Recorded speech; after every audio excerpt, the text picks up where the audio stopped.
من جامعة عين شمس، ومن أمام حملة التبرع بالدم.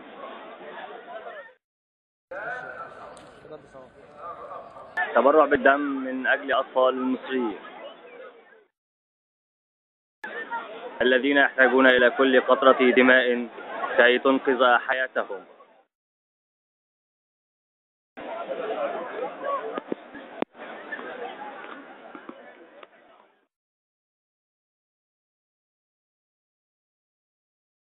من جامعة عين شمس ومستشفى الدمرداش، حملة التبرع بالدم. يتبرع جميع المصريين بدمائهم من أجل أطفال مصر المحتاجين للدم. قطرة دم تساوي حياة. المصريين بكافة أشكالهم وطوائفهم، مسلمين ومسيحيين، طلبة وخريجين، شبابا وشابات، يتوحدون جميعا من أجل التبرع بالدم.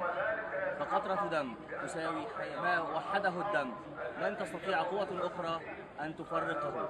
والمصريون جميعا يدا واحدة، جيشا وشعبا.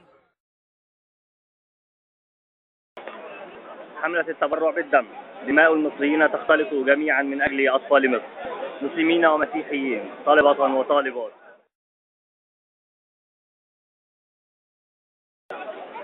دعوة إلى كل المصريين للتبرع بالدم ولنبذ الخلافات، لنبقى دوما يدا واحدة ودم واحد. مسلمين ومسيحيين، مسجدا وكنيسة، لن تستطيع نار الفتنة أن تأتي على مصر، فمصر دوما يدا واحدة. محمد أبو العز، جامعة عين شمس، حملة التبرع بالدم.